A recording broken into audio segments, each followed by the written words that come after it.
ह्या कार्यक्रमाचे प्रायोजक लोकसत्ता, सहप्रायोजक डोळ electric company private limited, Bari metal finishers private limited आणि सचिन इम्पॅक्ट्स.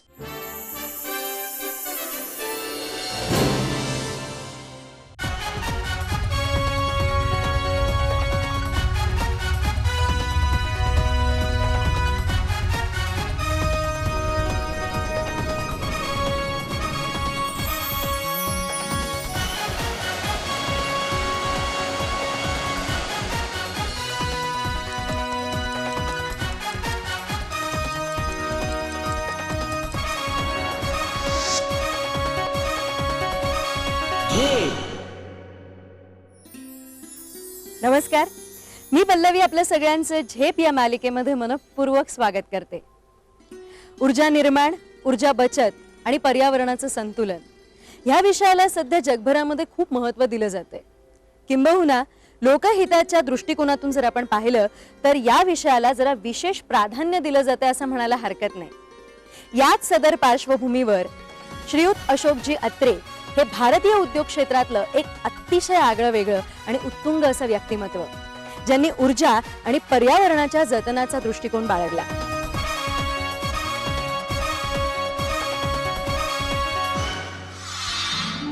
हा माणूस हा जगाच्या खूप पुढे विचार करणार आहे, काळाच्या खूप पुढे विचार करणार आहे. अत्रे साहेबांबद्दल बोलायचं म्हणजे अशी व्यक्ती फार दुराप असते. आमच्याकडे इंजिनिअरिंगमध्ये एक टर्मिनॉलॉजी वापरली जाते की डिराईव्ह फ्रॉम फर्स्ट प्रिन्सिपल्स. तसं अशोकला ऑलमोस्ट प्रत्येक गोष्टीमध्ये त्याचा अगदी बेसिक्सपासून सगळं माहिती असायचं. त्यामुळे तो त्याच्यावरती अतिशय ऑथॉरिटेटिव्हली एक्सप्लेन आणि बोलू शकायचा, म्हणजे नुसतं वरवरचं नसायचं. मर्यादित रिसोर्सेस असताना त्यातनं मोठी ऑर्गनायझेशन कशी डेव्हलप करावी याच्यासारखं इतकं चांगलं उदाहरण मॉडर्न इंडस्ट्रियल लाईफमध्ये दुसरं मिळणं कठीण आहे असं मला डेफिनेटली वाटतं. एक तत्व त्याचं होतं की नवीन नवीन सुद्धा जी काही डेव्हलपमेंट करायची ती अशा प्रकारची करायची आहे की आपल्याशी कोणी असा ऑर्डिनरी वर्कशॉपला वगैरे येऊन कॉम्पिटिशन करू शकला नाही पाहिजे. It has to be hi-tech. Ashok हे अनेक लोकांना एवढा सुरेख आयडॉल होऊ शकतो की जो शाळेत असताना अतिशय क्रिकेट किंवा इमोशनल किंवा मस्ती करणारा मुलगा होता, किंवा एक काळ तो जो कम्युनिस्ट सुद्धा होता IIT मध्ये असताना, त्याचा इंडियातल्या एका लिडिंग एंटरप्रेनरमध्ये कसं रूपांतर झालं, ही एक खूप चांगली स्टोरी आहे की जी प्रत्येक माणसाने जरूर ऐकावी आणि जरूर बघावी. अशोकजींच्या कामगिरीची दखल शासनाने आणि अनेक नामांकित संस्थांनी तर घेतलीच, पण त्याबरोबर त्यांना अनेक सन्मानांनी पुरस्कृत सुद्धा करण्यात आले.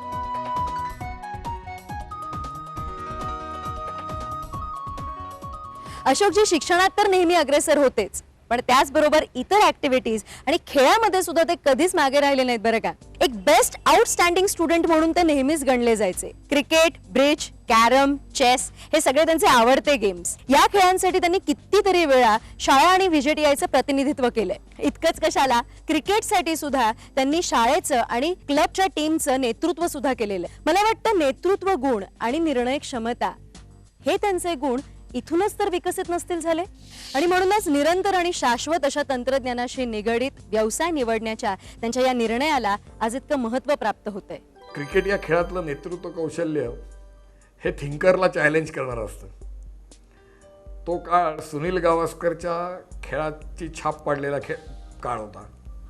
पोथीनिष्ठ खेळायचं, स्टंप बाहेरचे बॉल मारायचे नाहीत, जमिनीलगत बॉल मारायचे, अशा सर्व प्रकारचे संस्कार त्या काळच्या तरुण खेळाडूंवर होत असत. पण माझे मात्र विचार सगळे याच्या परस्पर विरुद्ध. बॉल जोरात मारायचा, प्रत्येक बॉल मारायचा आणि हवेतनं मारायचा, जास्तीत जास्त वेळा हवेतनं मारायचा. कारण हवेतनं मारलेला बॉल फिल्डरला अडवायला फार परिश्रम पडतात आणि त्याच्यामुळे रन भरपूर मिळतात आणि समोरच्या टीमवर एक आक्रमक कब्जा करता येतो. चाकोरी बाहेरचा खेळ करायचा, चाकोरी बाहेरच्या गोष्टी करायच्या आणि आपला ठसा निर्माण करायचा, ही तेव्हापासूनच लागलेली सवय आहे. इंडस्ट्रियल सायकॉलॉजी म्हणून ह्याच्यावर आजही खूप विचारवंत अभ्यास करत असतात आणि आहे या गोष्टीच्या पेक्षा बाहेरचं काहीतरी धाडसाने करायचं आणि त्याला प्रोत्साहन द्यायचं, यासाठीची मानसिकता उद्योग व्यवसायामध्ये कशी आणली जाऊ शकते याच्यावर आजही मोठ्या प्रमाणावर विचारवंत काम करत आहेत. शाळेतल्या क्रिकेट या खेळातनं जे काय माझ्यात नेतृत्व कौशल्य विकसित झालं त्यात चाकोरी बाहेरच्या गोष्टी करणं, बोल्ड इनिशिएटिव्ज घेणं, ते यशस्वी करणं, ते यशस्वी करण्यासाठी जीवाचं रान करणं, सहकाऱ्यांना स्वतःबरोबर तितकंच मोटिवेट करणं, या सर्व गोष्टी याची सवय मला शाळेपासूनच लागली. आणि उद्योग व्यवसायात पडल्यानंतर ऊर्जेचा होत असलेला अफाट अपव्यय, पण तो अपव्यय थांबवण्यासाठी ज्या काही इंडस्ट्रीयल प्रोसेसेसमध्ये सुधारणा करण्याची गरज आहे, त्या सुधारणेसाठी असलेला रेझिस्टन्स मॅनेजर्समधला, हे आव्हान त्यामुळे आम्ही आनंदाने स्वीकारलं. सुरुवातीच्या काही धाडसी निर्णयांना इतकं चांगलं यश मिळालं की त्यांनी आमचं उद्योग व्यापारामध्ये असं नाव झालं की नवीन नवीन प्रयोग पहिल्याच फटक्यात यशस्वी करणारा उद्योग. IIT मुंबईमधून अशोकजींनी सिस्टम्स अँड कंट्रोल्स हा विषय घेऊन एमटेक केलं. उद्योगम साहसम धैर्यम बुद्धी शक्ती या सुभाषिताला अनुसरून त्यांनी ट्रान्सपरंट उद्योग समूहाचा डोलारा कसा काय उभा केला, त्यांच्याकडनं जाणून घेऊयात. व्यवसायाची सुरुवात ऑइल आणि गॅस फायर्ड बॉयलर्स आणि हीटर्सच्या उत्पादनाने केली, परंतु त्याही वेळी भारतात इतर कोणत्याही उद्योगापेक्षा 5 ते 8% जास्त कार्यक्षम बॉयलर्स आणि हीटर्स बनवण्यासाठी आमची ख्याती होती. पेट्रोलियम कॉन्झर्वेशन रिसर्च असोसिएशन सारख्या संस्थेने आमची उत्पादनं प्रमाणित केली होती. जेव्हा इतर सर्वजण 85 ते 88% इफिशियन्सीचे बॉयलर्स विकत असत, त्या काळात आम्ही 93 ते 95% इफिशियन्सीचे बॉयलर्स विकायचो. अर्थातच त्यामुळे आमच्या किमती जास्त होत्या, पण ही वाढीव किंमत काही महिन्यातच वसूल व्हायची इंधनाच्या बचतीमुळे. 1996 साली आमच्या एका कस्टमरने आम्हाला आमच्या पहिल्या हीट रिकव्हरी बॉयलर्स बनवण्याची संधी दिली. हे बॉयलर्स कमिन्सच्या DG सेटच्या धुरावरून हीट रिकवर करून स्टीम बनवणारे होते. त्यामुळे आमच्या कस्टमरचं सरळ सरळ डिझेलमध्ये बचतीत रूपांतर झालं. हे आमचे बॉयलर्स भारतभर गाजले. त्या बॉयलर्सना कानाकोपऱ्यातनं मागणी आली. तो काळ विजेच्या टंचाईच्या सुरुवातीचा काळ होता आणि त्याच्यामुळे निरनिराळे उद्योग उपलब्ध असलेल्या इंधनाचा वापर करून स्वतःची वीज बनवायचे. गुजरात, दिल्ली अशा ठिकाणी लोक पाईपने उपलब्ध असलेला नॅचरल गॅस वापरून स्वतः जनसेट चालवून वीज निर्माण करायचे. या जनसेटमधनं वाया जाणाऱ्या उष्णतेवर बॉयलर बनवणं आणि ते कस्टमरच्या प्रोसेसेसमध्ये इंटिग्रेट करणं, या संधीनी आम्हाला आमचं हीट रिकव्हरीचं तंत्रज्ञान विकसित करण्याला खूप मोठा वाव मिळाला. अशा अनेक उद्योगांमध्ये उष्णतेचा पुनर्वापर करताना ॲब्सॉर्प्शन रेफ्रिजरेशन नावाच्या तंत्रज्ञानाला वाव आहे हे आमच्या लक्षात आलं. मग 1998 या वर्षी आम्ही माटेस इंजिनिअरिंग नावाच्या जगप्रसिद्ध कंपनीबरोबर तांत्रिक सहकार्याचा करार केला. हे खऱ्या अर्थाने आंतरराष्ट्रीय दर्जाच्या उत्पादनाचा मानांकित बिंदू आहे. लोकसत्ता, लोकमान्य, लोकशक्ती, Loksatta. Dole Electric Company Private Limited. One-stop shop for solution to all your problems on rotating machines. Dole Electric Company Private Limited. Bari Metal Finishers Private Limited. Specialize in industrial hard chrome plating and repairs of steel rollers. Bari Metal Finishers Private Limited. Sachin's Impex, manufacturers and exporters of all types of one-piece AC diffusers. Sachin's Impex, innovation is our strength. Loksatta, Lokmanya, लोकशक्ती, लोकसत्ता. पुढे स्वतःची वीज स्वतः निर्माण करायची आणि ती देखील किफायतशीर पद्धतीने, असा प्रोसेस इंडस्ट्रीजचा कल होता. तेव्हा ज्याला आपण को जनरेशन प्रकल्प म्हणू, तर हे को जनरेशन प्रकल्प उभं करण्याच्या आम्हाला संधी मिळत गेल्या. यामध्ये वीज, उष्णता आणि रेफ्रिजरेशन या तिन्हीचं एकत्रित उत्पादन बेस्ट पॉसिबल इफिशियन्सीनी, यासाठी आमचा उद्योग समूह भारतातच नव्हे तर भारताच्या बाहेरही मानला जाऊ लागला. 2003 या साली आम्ही वेस्ट हीट रिकव्हरी हे तंत्रज्ञान जास्तीत जास्त व्यापक पद्धतीने विकसित करण्याची पावलं उचलली. सिमेंट इंडस्ट्रीमधली heat recovery, scrap melting steel furnaces आणि स्टील मेकिंगमधली हीट रिकव्हरी, ग्लास मेल्टिंग फर्नेसेसची हीट रिकव्हरी, ऑटोमोबाईल इंडस्ट्रीमध्ये जी हीट ट्रीटमेंट च्या इक्विपमेंट्स असतात त्याचे रेक्युपरेटर्स, असं निरनिराळ्या प्रकारचं उष्णतेचा पुनर्वापर यासाठीचे प्रकल्प आम्ही करायला सुरुवात केली. या प्रत्येक इंडस्ट्रीमधल्या ॲप्लिकेशनमध्ये उष्णतेचा पुनर्वापर ज्या यंत्रणेद्वारे करायला लागायचा या यंत्रणांची आम्ही पेटंट्स घेतली. आज मला सांगायला अभिमान वाटतो की कंपनीच्या नावावर सुमारे 20 ते 22 पेटंट्स आहेत आणि ही पेटंट्स विकसित करण्यामध्ये माझा स्वतःचा व्यक्तिशः मोठा वाटा आहे. आज आम्ही Europe, America, south east Asia, Africa अशा सर्व प्रकारच्या उपखंडांमधनं आमच्या मालाला मागणी मोठ्या प्रमाणावर येते. या मोठ्या मागणीचा लाभ उठवणं हे आमच्यासमोर असलेलं एक आव्हान आहे. पुढील काळात अमेरिकेमध्ये, युरोपमध्ये आणि आफ्रिकेमध्ये मॅन्युफॅक्चरिंग युनिट सुरू करणं, यासाठीची निरनिराळी पावलं उचलणं हे आमचं ताबडतोबीचं उद्दिष्ट आहे. तंत्रज्ञान विकासाच्या दृष्टीने बोलायचं झालं तर डिस्ट्रीब्युटेड कोजनरेशन म्हणजे प्रत्येक गावागावामध्ये वीज निर्मितीचे आणि ऊर्जा निर्मितीचे प्रकल्प उभे करणे हे आता जगभर एक शाश्वत विकासाचं माध्यम म्हणून पुढे येऊ घातलं आहे.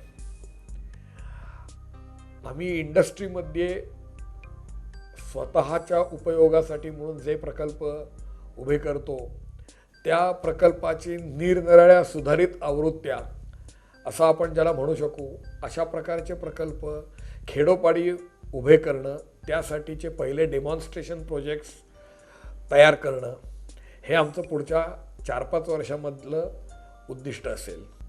अपारंपरिक ऊर्जा, विशेषतः सोलार पॉवर, सोलार एनर्जी ह्याचे निरनिराळे कल्पक उपयोग हे आमचं आणखी एक नजीकच्या काळामधलं ध्येय आहे. संघटना उभी करणं आणि टीम बिल्डिंग यामध्ये आपले सगळ्यांचे लाडके छत्रपती शिवाजी महाराज हा माझा आदर्श आहे. तुम्ही जर बारकाव्यात अभ्यास केलात तर तुम्हाला असं लक्षात येईल की शिवाजी महाराजांनी प्रस्थापितांविरुद्ध संघटना उभी केली की नाही? नक्कीच. ही संघटना उभी करताना जीवावर उदार होणारे सहकारी त्यांनी मिळवले म्हणा किंवा त्यांना मिळाले म्हणा. असं काय होतं की लोकांनी आपले प्रपंच, आपल्या जहागिऱ्या वाऱ्यावर सोडून शिवाजी महाराजांना सगळं आपलं सर्वस्व वाहिलं. तर इंग्रजीमध्ये ज्याला बिग हॅरी ऑडिशियस गोल्स, तुम्ही जर एखादा उदात्त कार्यक्रम हाती घेतलात तर तुम्हाला असं लक्षात येईल की समाज तुमच्या पाठीशी उत्स्फूर्तपणे उभा राहतो. मला हाच अनुभव माझा व्यवसाय उभा करताना आला.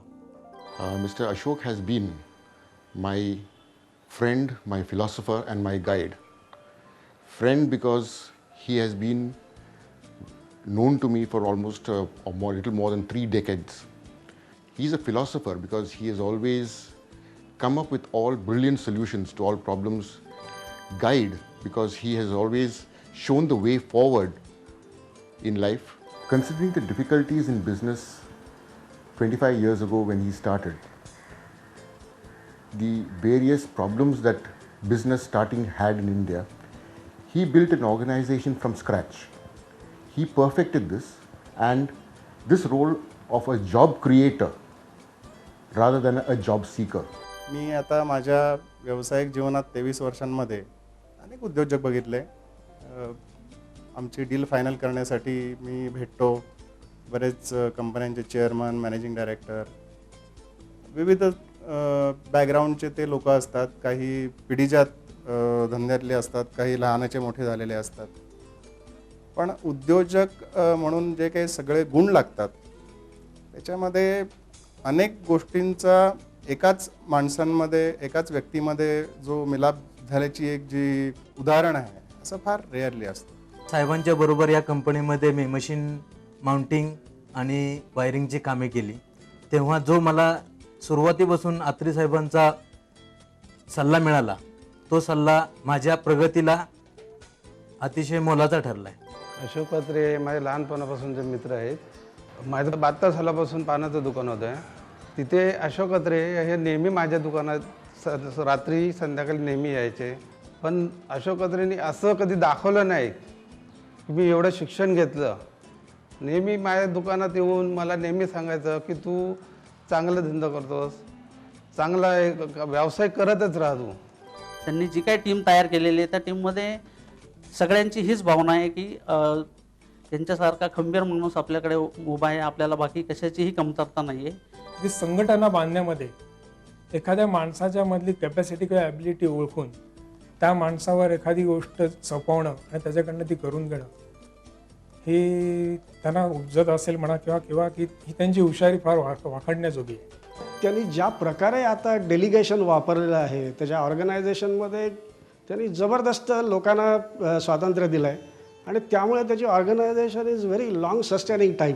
आता आज मी जेव्हा त्याच्या त्या यशाकडे बघतो त्याच्यामध्ये मला एक प्रकर्षाने जाणवतं की त्याचं यश हे प्युअरली ॲडव्हान्स टेक्नॉलॉजी बेस्ड आहे. म्हणजे त्यांनी त्याच्या प्रॉडक्ट्समध्ये अतिशय सुपिरियर फीचर्स इन्कॉर्पोरेट करून मिळवलं, शिवाय टेक्नॉलॉजिकल इनोव्हेशन, आणि हे यश फार म्हणजे कौतुकास्पद आहे. काही माणसं बिझनेस ही पॅशन म्हणून करतात आणि काही माणसं बिझनेस ही पैसा कमवायला करतात. जी माणसं बिझनेस पॅशन म्हणून करतात त्यांना त्या बिझनेसमध्ये मजा असते, त्यातल्या धक्क्याची मजा असते, त्यातल्या उंचीची मजा असते, त्यातल्या खड्ड्याची मजा असते, त्यातल्या लोकांची मजा असते, त्यातल्या सप्लायरची मजा असते. त्यांना त्यातली प्रत्येक गोष्ट ही मजाच असते आणि त्याची ही जी वृत्ती आहे ना ही मी सुद्धा कित्येकदा कॉपी करायचा ट्राय करतो. मी माझ्या परीने हाती घेतलेल्या ध्येयांना पूर्णपणे बांधील आहे हा विश्वास त्यांना देत गेलो आणि जेवढा हा विश्वास देत गेलो तेवढा तेही माझ्याबरोबर आहेत या प्रवासामध्ये हा विश्वास ते मला देत गेले आणि हा एक प्रवास आपोआपच सुकर होत गेला. लोकसत्ता, लोकमान्य, लोकशक्ती, Loksatta. Dole Electric Company Private Limited.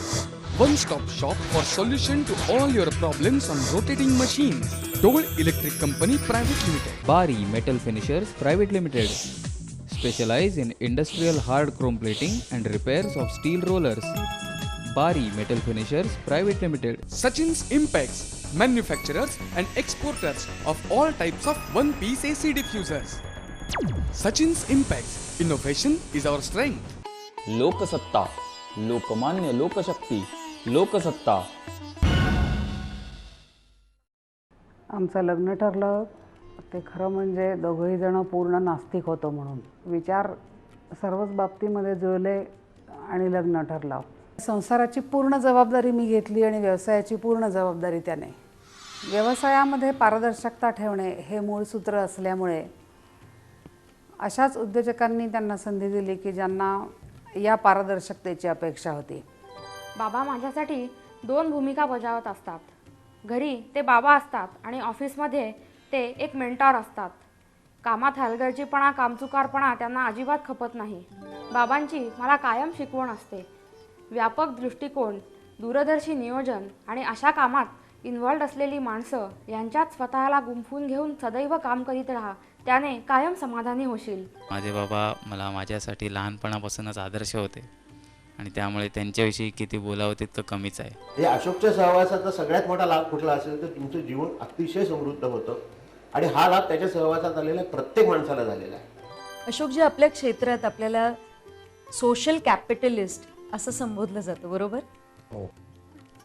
दर्शको, याचा जर आपण मराठीत अर्थ लावायचा म्हटलं तर याचा अर्थ असा होतो की सामाजिक भान असलेले भांडवलदार. आणि याचं प्रमुख कारण म्हणजे ऊर्जा आणि पर्यावरण यासारख्या मूलभूत सामाजिक समस्यांवर जागरूक दृष्टिकोन ठेवून त्यासाठी अशोकजींनी विकसित केलेलं हे तंत्रज्ञान. बरोबर? बरोबर आहे.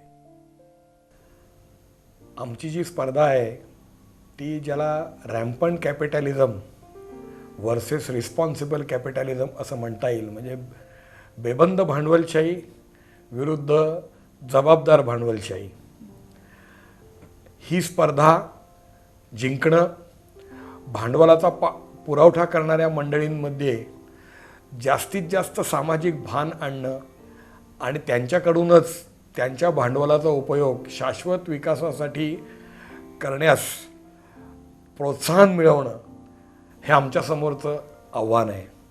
भारतामधल्या पांढरपेशा सुशिक्षित वर्गाला भांडवलाशी खेळून झटपट पैसा मिळवण्याची लागलेला लढा ही एक अलीकडची गोष्ट आहे आणि परिस्थिती हाताबाहेर जाण्याच्या अगोदर यामध्ये सुधारणा होणं आणि प्रत्येक रुपयाच्या भांडवलाचा उपयोग हा शाश्वत आणि खऱ्या सुखाच्या विकासासाठी, समाजातल्या सर्व तळागाळातल्या लोकांच्या विकासासाठी होतोय की नाही यासाठीचे निरनिराळे रेग्युलेटरी मेकॅनिझम आणणं हे मला वाटतं भविष्यामधलं राज्यकर्त्यांचं आणि सामाजिक विचारवंतांच्या समोर असलेलं एक आव्हान असेल.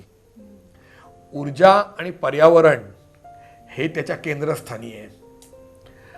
एक मनोरंजक गोष्ट आपल्याला मला सांगावीशी वाटते की एनरॉन हा गेले 20 वर्ष एक प्रकारच्या खळबळीत अडकून पडलेला प्रकल्प आहे.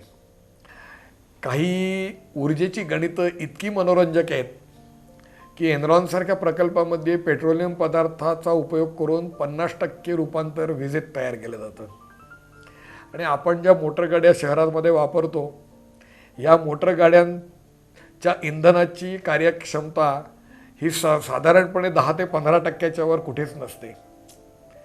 आता इलेक्ट्रिक व्हेकल्स रिजनरेटिव्ह ब्रेकिंगची ही जगभर येणार आहेत हे सगळीकडे बोललं जात आहे.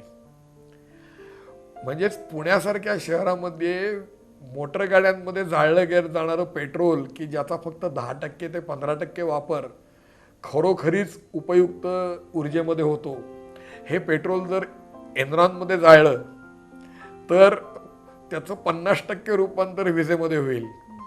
आणि इलेक्ट्रिक व्हेकल्स की ज्यांची इंधन कार्यक्षमता ही साधारणपणे 80 ते 85% असते, त्या इलेक्ट्रिक व्हेकल्समध्ये जर ह्या पेट्रोलवर एनरॉनमध्ये निर्माण केलेली वीज वापरली गेली तर आत्ता पुणे शहरामध्ये जेवढं काही पेट्रोल लागतं त्याच्या 1/3 पेट्रोलमध्येच पुणे शहराची सगळी ट्रान्सपोर्टची गरज भागवली जाऊ शकते आणि उरलेलं 2/3 पेट्रोल हे पुण्यासारख्या आणखीन 2-4 शहरांच्या वीज गरजांसाठी भागवलं जाऊ शकतं.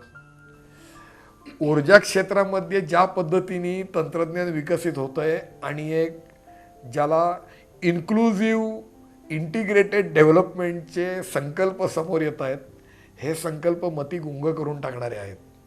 प्रश्न आहे तो श्रीमंत भांडवलदारांमध्ये याविषयीची राजकीय आणि आर्थिक इच्छाशक्ती निर्माण होण्याचा आणि त्या इच्छाशक्तीला राज्यकर्त्यांनी आणि समाजातल्या सर्व विचारवंतांनी ताकद लावण्याचा.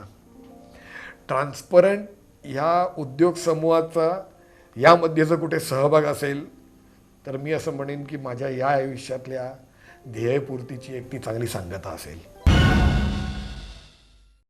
आम्ही जे करू ते सर्व जग मोठ्या प्रमाणावर करेल. आम्ही जे करू ते या जगाला शाश्वत विकासाचं मार्गदर्शन करणारं असेल. जगातले सर्व शाश्वत विकासाचे प्रकल्प हे आम्ही केलेल्या प्रकल्पाच्या तुलनेमध्ये मूल्यमापन केलं जातील अशा प्रकारचे प्रकल्प आम्ही उभे करू. श्रीयुत अशोकजी अत्रे यांच्या संपूर्ण उद्योग समूहाला त्यांच्या पुढच्या योजनांसाठी समस्त झेप परिवारातर्फे आणि अर्थातच आपल्या सगळ्या दर्शक वर्गातर्फे खूप खूप शुभेच्छा. आता आम्ही तुमच्या भेटीस येणार आहोत पुढच्या आठवड्यात अशाच एका गुणी व्यक्तिमत्वासह.